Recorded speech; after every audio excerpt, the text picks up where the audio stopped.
తెలంగాణ రాష్ట్ర ప్రభుత్వం చేసిన కుల గణన రిపోర్టును శాసనసభ ముందుంచింది. శాసనసభ తీర్మానం చేసింది. ఈ సందర్భంగా శాసనసభలో విచిత్రమైన వాదనలు మనం విన్నాం. మొదటిది, అసలు ఈ కుల గణన సమగ్రంగా జరిగిందా, సరిగ్గా జరిగిందా, ఇది తప్పుల తడక, బీసీల సంఖ్యను తక్కువ చేసి చూపిస్తున్నారు, ఇట్లాంటి రకరకాల చర్చలు వచ్చినాయి. మొదటి అంశం, మొదటిసారి కులగణన జరిగింది.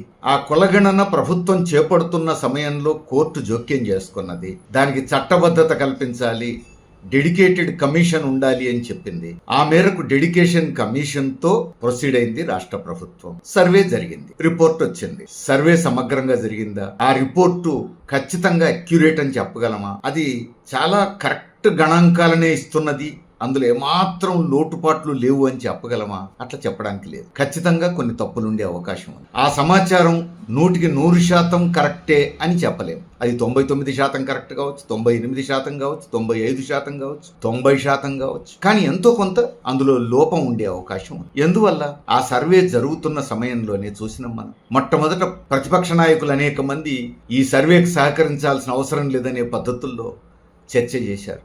సహజంగానే ఆ ప్రభావం ప్రజల మీద ఉంటుంది, కనీసం వారికి ఓట్లేసినటువంటి ప్రజల మీద ఉంటుంది. ఇక సర్వే కోసం పోయినప్పుడు వేస్తున్నటువంటి ప్రశ్నలకు ప్రజలు సమాధానాలు ఇవ్వడానికి కొన్ని ప్రశ్నల విషయంలో వెనుకాడారు. ఎందుకంటే ఇది గోప్యతకు సంబంధించిన విషయం, వ్యక్తిగత గోప్యతకు సంబంధించిన విషయం. వాళ్ళ ఆస్తిపాస్తులు అడుగుతున్నారు, బ్యాంక్ అకౌంట్లు అడుగుతున్నారు, ఆధార్ నెంబర్లు అడుగుతున్నారు, మొత్తం వివరాలు ఇమ్మంటున్నారు.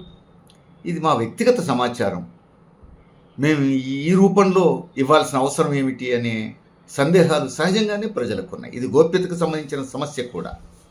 ప్రజాస్వామ్య వ్యవస్థలో ఈ ప్రశ్నలు కూడా మనం తక్కువ చేసి చూడడానికి లేదు.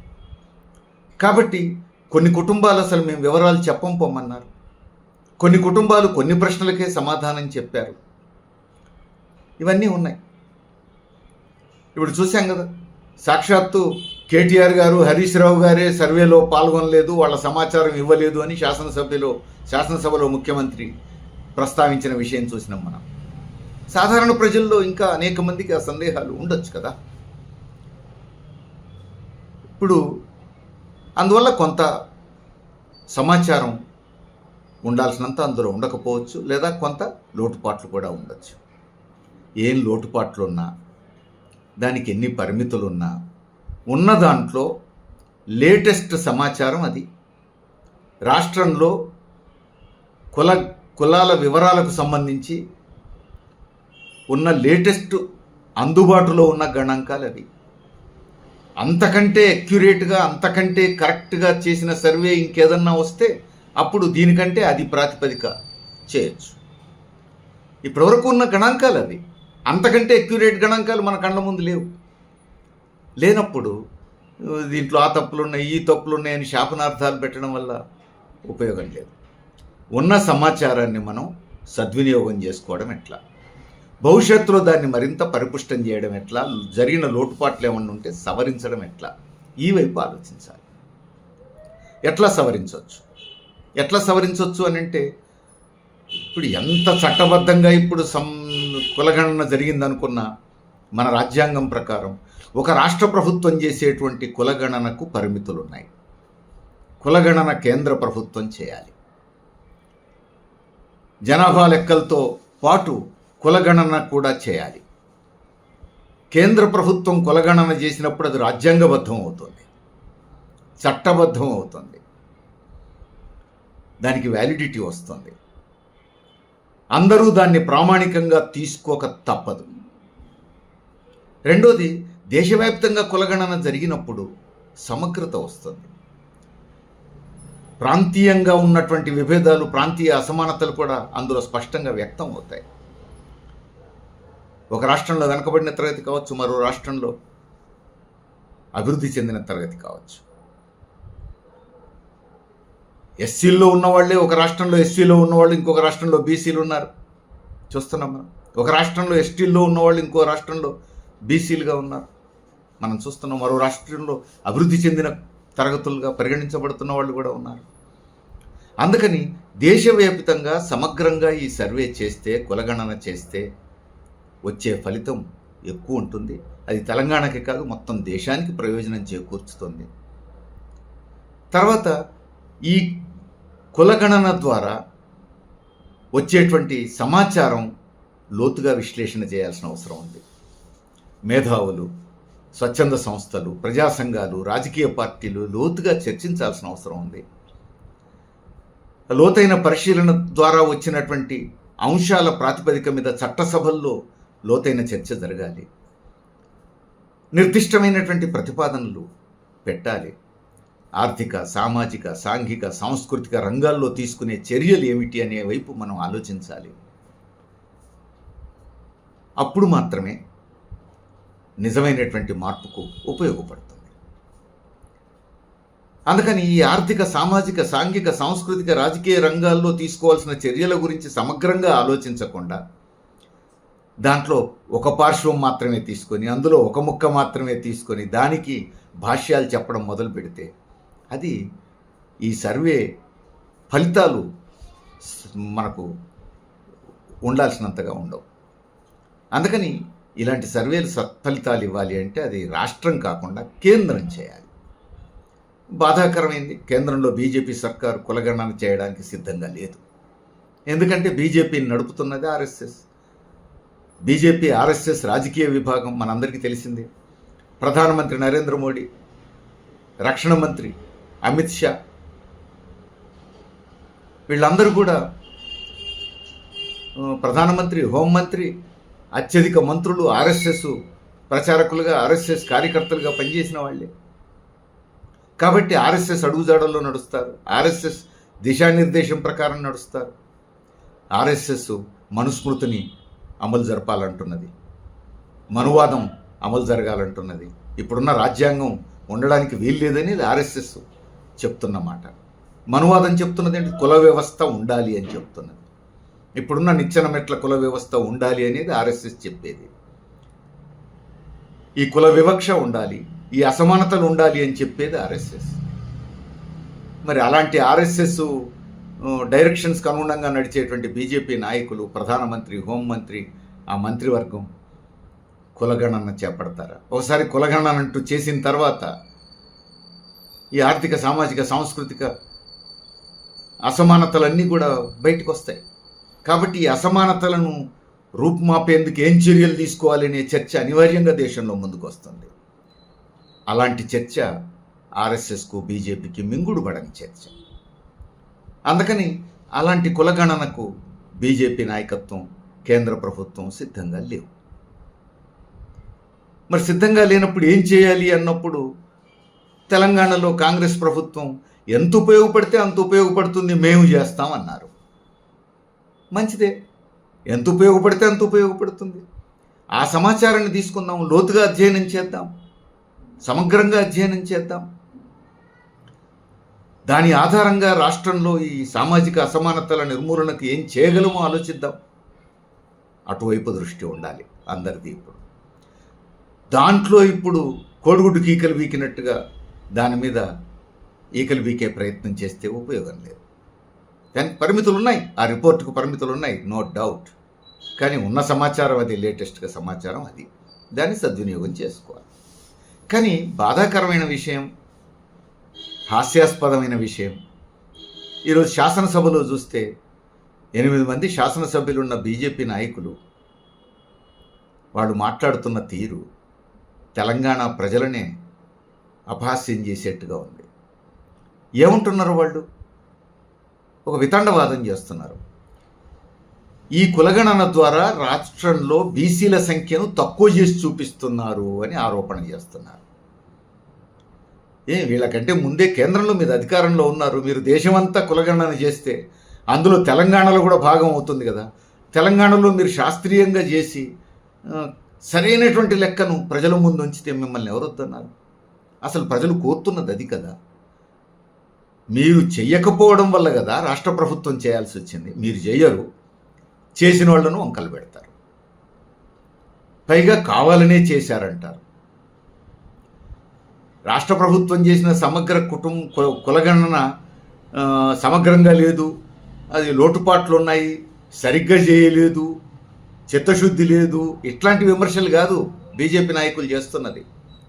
బీసీల సంఖ్యను తక్కువ చేసి చూపించడం కోసం ఒక కుట్ర బన్నినలట.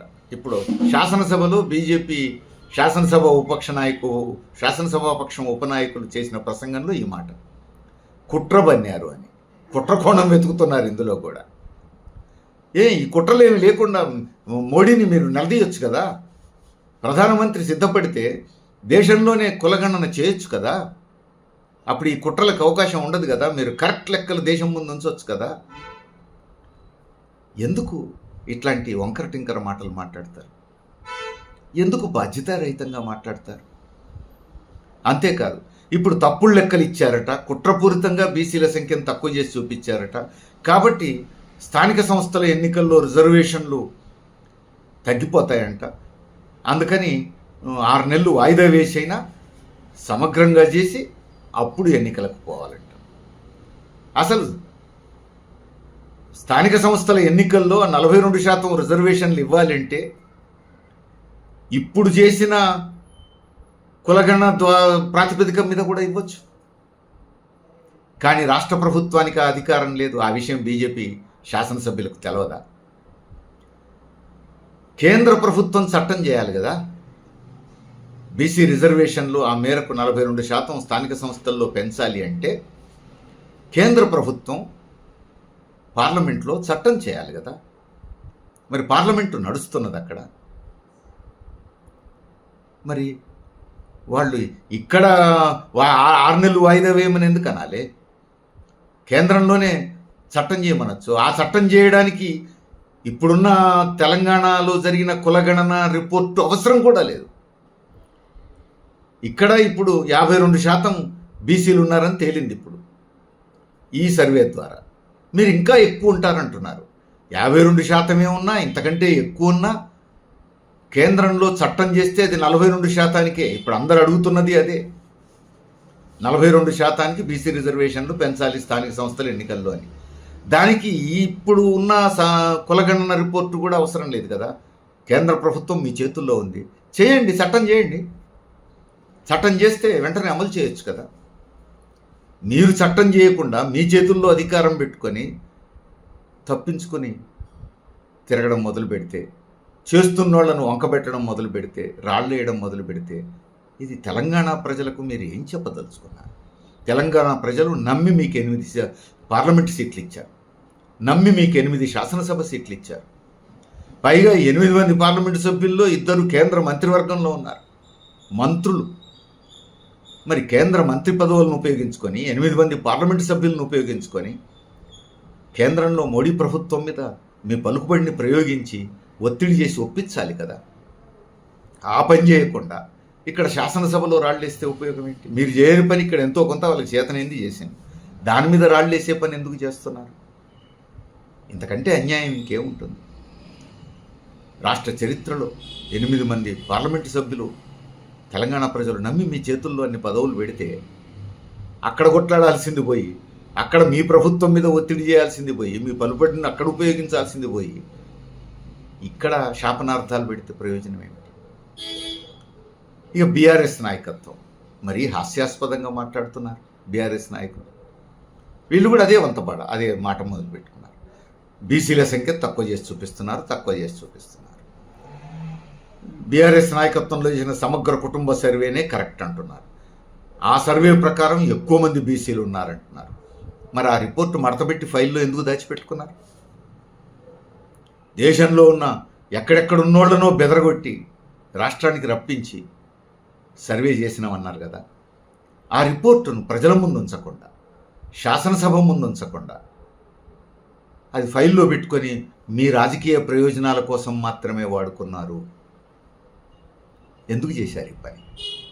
ప్రజల డబ్బుతో మీరు సర్వే చేశారు, ప్రభుత్వ యంత్రాంగాన్ని వినియోగించారు. అంత సర్వే చేసిన తర్వాత ఆ రిపోర్టును శాసనసభ ముందు ఉంచకుండా, దానికి చట్టబద్ధత కల్పించకుండా, ప్రజల ముందు ఉంచకుండా మీ ప్రయోజనం కోసం, మీ స్వార్థ రాజకీయ ప్రయోజనాల కోసం మాత్రమే వాడుకున్నారే. మీకు ఏ అర్హత ఉంది ఈరోజు ఈ కులగణన గురించి ప్రశ్నించడానికి? పైగా మీరు చేసిన కులగణన రిపోర్టు కరెక్టు, ఇది తప్పు అనడానికి మీకేం హక్కు ఉంది, ఏమి అర్హత ఉంది? అందుకని ఇంత బాధ్యతారహితంగా ఉండకూడదు. పైగా ఇంత కీలకమైనటువంటి అంశాలు శాసనసభలో చర్చకు వస్తూ ఉంటే ప్రధాన ప్రతిపక్ష నాయకుడు శాసనసభకు హాజరుగాడు. మిగతా వాళ్ళు మాట్లాడిన వాళ్ళు నాలెడ్జ్ లేనోళ్ళని చెప్పలేం, వాళ్ళకి అర్హత లేదని అనలేం, వాళ్ళు అధ్యయనం చేయకుండా వచ్చి మాట్లాడుతున్నారని అనలేం. ఉండొచ్చు, బీఆర్ఎస్ తరఫున శాసనసభలో మాట్లాడిన నాయకులకు అర్హత ఉండొచ్చు, నాలెడ్జ్ ఉండొచ్చు, వాళ్ళు అధ్యయనం చేసే మాట్లాడుతూ ఉండొచ్చు. కానీ చట్ట ప్రకారం మాట్లాడిన వాళ్ళు శాసనసభాపక్ష ప్రతిపక్ష నాయకులు కాదు కదా. ప్రతిపక్ష నాయకులకు ఒక హోదా ఉంది కదా, వారి నోటి నుంచి వచ్చే మాటకు ఒక విలువ ఉంది కదా, వారు మాజీ ముఖ్యమంత్రి కదా, వారి కలల ఫలితం వారు చేసిన సర్వే అంటున్నారు కదా, సమగ్ర కుటుంబ సర్వే. మరి కేసీఆర్ గారు వచ్చి శాసనసభలో కూర్చొని ఈ చర్చలో ఈరోజు పాల్గొని ఉంటే ఈ చర్చ ఇంకెంత ఫలప్రదంగా జరిగి ఉండేది, ఎంత ఉపయోగపడేది. మరి ఇంత కీలకమైన అంశం శాసనసభలో చర్చకు వస్తూ ఉంటే ప్రధాన ప్రతిపక్ష నాయకుడు ఇంట్లో కూర్చుంటే బాధ్యత ఎట్లా అవుతుంది? అసలు శాసనసభకు రాకుండా ఉన్నవాళ్ళు శాసనసభకు పోటీ ఎందుకు చేయాలి? ప్రతిపక్ష నాయకులుగా ఎందుకు ఉండాలి? ఇది బాధ్యత రాహిత్యం కాదా? అందుకని బీఆర్ఎస్ నాయకులు ఆలోచించాలి. వారికి విమర్శించే హక్కు ఉంది, అభిప్రాయాలు చెప్పే హక్కు ఉంది, నో డౌట్. కానీ ఈ విషయాల్ని ప్రజలు కూడా ప్రశ్నిస్తారు, ఈ ప్రశ్నలకు జవాబు చెప్పాల్సిన బాధ్యత కూడా ఉంది అని గుర్తించాలి.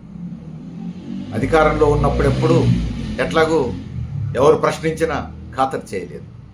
మీరు ఇప్పుడు అధికారం కోల్పోయిండు, ప్రతిపక్షంలో ఉన్నారు. ఇప్పటికైనా ప్రజలు ఇట్లా ప్రశ్నిస్తారు, దానికి సమాధానం చెప్పే బాధ్యత మా మీద ఉంది అని గుర్తించాలి కదా మీరు. అందుకని బీఆర్ఎస్ నాయకత్వం ఇంకా అధికారంలోనే ఉన్నట్టుగా భావించొద్దు. ప్రజలు 1000 కళ్ళతో మిమ్మల్ని పరిశీలిస్తున్నారు. ప్రజలు వచ్చే సందేహాలకు మీరు సరైన సమాధానం చెప్పాల్సిన బాధ్యత మీ మీద ఉంది. మీకు ప్రజలు ఇచ్చినటువంటి బాధ్యతను సక్రమంగా నిర్వహించాల్సిన బాధ్యత మీ మీద ఉంది. ఇది బీఆర్ఎస్ నాయకత్వం కూడా ఆలోచించాల్సినటువంటి అవసరం. ఈ పబ్లిక్ డొమైన్లో పెట్టాలి అనేటువంటి వాదన వచ్చింది. మొత్తం డేటా, ఒక్కొక్క కుటుంబానికి సంబంధించిన వివరాలన్నీ పబ్లిక్ డొమైన్లో పెట్టాలి అంటున్నారు. పెట్టకూడదు. అదే కదా గోప్యతకు సంబంధించిన సమస్య. అనేక కుటుంబాలు వివరాలు ఇవ్వడానికి ఎందుకు వెనకాడారు? అసలు నా కుటుంబ విషయాలు, నా గోప్యతకు సంబంధించిన విషయాలు, గుట్టుగా నేను పెట్టుకునే విషయాలు నా బంధువులకే చెప్పను, నా పక్కింటికే చెప్పను, మొత్తం నేను ప్రభుత్వానికి చెప్పాలి, ప్రభుత్వం మొత్తం బోర్డు మీద పెడుతుంది, ఇక పబ్లిక్ డొమైన్లో పెడుతుంది, ఎవరైనా చూసుకోవచ్చు అంటే నేను ఎందుకు ఒప్పుకోవాలనే డౌట్ తోటే కదా కొంతమంది అయినా సమాచారం చెప్పకుండా నిరాకరించారు. అది వాళ్ళ హక్కు, రాజ్యాంగబద్ధమైన హక్కు అది.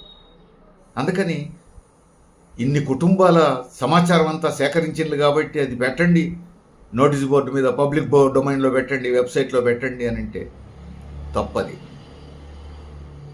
ఆ హక్కు ఎవరికి లేదు, ఆ అధికారం ఎవరికి లేదు. నీ ఎదుటి కుటుంబానికి సంబంధించిన సమాచారం గుట్టంతా బజార్లో పెట్టే హక్కు నీకు లేదు. అందుకని పబ్లిక్ డొమైన్లో పెట్టండి అని చెప్పేసి అడగడానికి వీల్లేదు. ఎస్, వచ్చిన డేటాను క్రోడీకరించి ఆ క్రోడీకరించిన డేటాను సభ ముందు ఉంచారు. దాంట్లో ఇంకా ఏమైనా లోటుపాట్లు, మంచి చెడ సవరణలు కావాలంటే మనం మాట్లాడుకోవచ్చు. ఇది కూడా మనం దృష్టిలో పెట్టుకోవాల్సినటువంటి అవసరం ఉంది. అట్లానే ఇప్పుడు చట్టం చేయటమా, లేకపోతే రేపు వచ్చేటువంటి స్థానిక సంస్థల ఎన్నికల్లో ఏ పార్టీకి ఆ పార్టీ 42% సీట్లు ఇవ్వటమా బీసీలకు, ఇలాంటి చర్చ కూడా వచ్చింది. అసలు ఒక పార్టీలో 42% టిక్కెట్ల కోసం పార్టీ నాయకత్వాన్ని అడుక్కోవాలా, పార్టీ నాయకత్వాన్ని దేబిరించాలా, ఈ ప్రశ్న వస్తుంది. రెండోది, ఇప్పుడు గెలిచే సీట్లు ఇస్తారా, ఓడిపోయే సీట్లు ఇస్తారా? ఇప్పుడు ఈ 42% బీసీలకు అనే ప్రశ్న వస్తుంది. రేపు కాంగ్రెస్ 42% ఇస్తా ఉంటున్నారు. మరి గెలిచే సీట్లు ఇస్తారా, ఓడిపోయే సీట్లు ఇస్తారా అనే ప్రశ్న కూడా వస్తుంది కదా.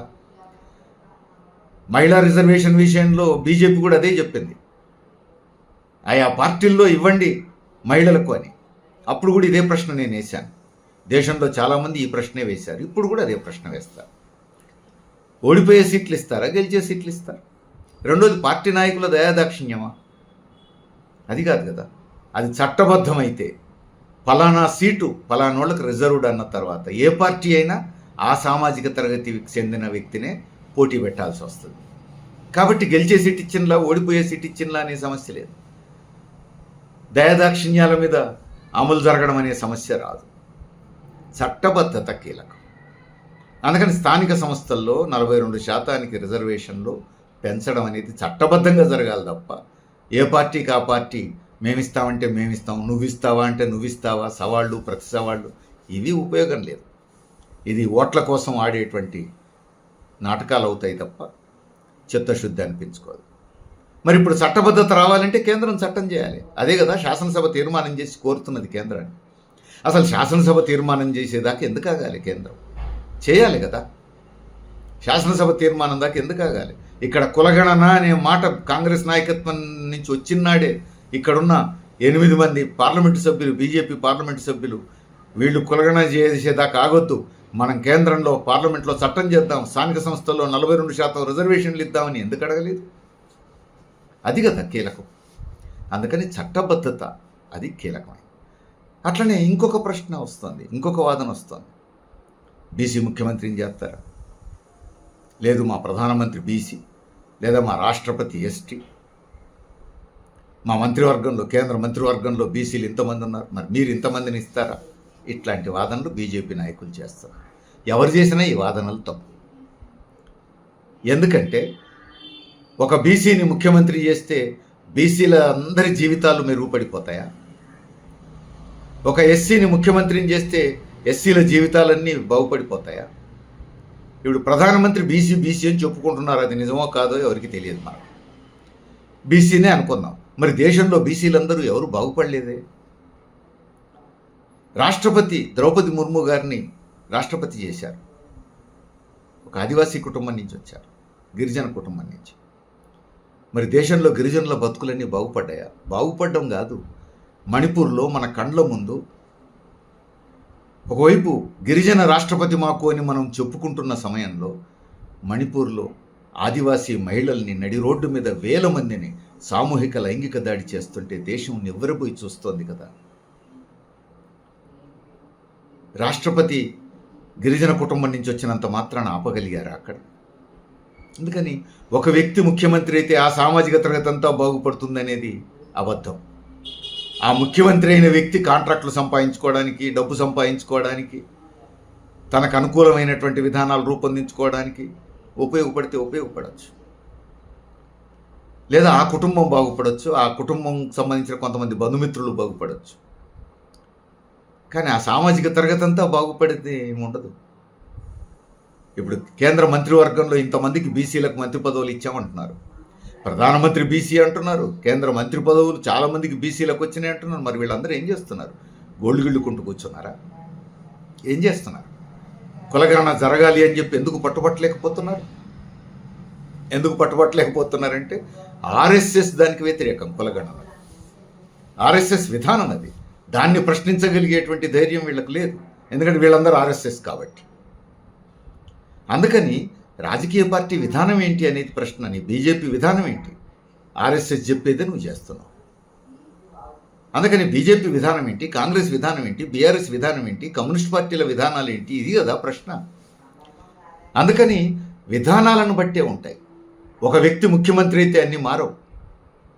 ఆ వ్యక్తికి లాభం జరగవచ్చు, ఆ చుట్టూ ఉన్న కొద్ది మందికి బెనిఫిట్ రావచ్చు. అందుకని ఒక సామాజిక తరగతిలో మార్పు రావాలి అని అంటే ఇలాంటి సమగ్రమైనటువంటి సర్వేలు చేసి ఆ సర్వే ఫలితాల ఆధారంగా ఆర్థిక, సామాజిక, సాంఘిక, సాంస్కృతిక, రాజకీయ మార్పులు ఏమేం చేయొచ్చు అనేది లోతైన చర్చ జరగాలి. ఆ లోతైన చర్చకు అవసరమైన మేధోమథనం జరగాలి. అవి మేధావులు, రాజకీయ పార్టీలు, ప్రజా సంఘాలు, స్వచ్ఛంద సంస్థలు అందరూ ఒక లోతైనటువంటి చర్చ చేసి తగినటువంటి పరిష్కార మార్గాలు వెతకడానికి ఇలాంటి కులగణన, ఇలాంటి సర్వేలు తోడ్పడతాయి. ఆ గణాంకాలు ఉపయోగపడతాయి. వాటిని సద్వినియోగం చేసుకోవాల్సినటువంటి అవసరం ఉంది. చివరిగా చెప్పేది ఒక మాట, ఈ మొత్తాన్ని రిజర్వేషన్లకు పరిమితం చేసే ప్రయత్నం చేస్తున్నారు కొంతమంది. వెనుకబడిన తరగతులు కావచ్చు, దళితులు, గిరిజనులు, మైనారిటీలు, మహిళలు ఎవరైనా కావచ్చు, సామాజిక తరగతుల్లో మార్పులు రావాలి అని అంటే రిజర్వేషన్లు అనేవి అందులో ఒక చిన్న భాగం మాత్రమే. కేవలం రిజర్వేషన్లే సర్వరోగ నివారణి కాదు. రిజర్వేషన్లకే వీటిని పరిమితం చేసి సంకుచితంగా ఆలోచించొద్దు. రిజర్వేషన్లు ఒక భాగం మాత్రమే. ఆర్థిక, సామాజిక, సాంఘిక, సాంస్కృతిక, రాజకీయ రంగాలలో ఎలాంటి మార్పులు రావాలి అనే ఒక సమగ్రమైన పరిశీలన అవసరము. ఈ సర్వేల ఫలితాలన్నీ, ఈ గణాంకాలన్నీ దానికోసం ఉపయోగించుకోవాలి. లోతైనటువంటి అధ్యయనం చేయాలి. వాటి ప్రాతిపదిక మీద చర్యలకు పూనుకోవాలి. ఇప్పుడు సమాజంలో జరగాల్సిన చర్చ అది. సమాజం అంతా ఇప్పుడు ఈ సమాచారం ఆధారంగా ఆ చర్చ చేయాల్సినటువంటి అవసరం ఉంది.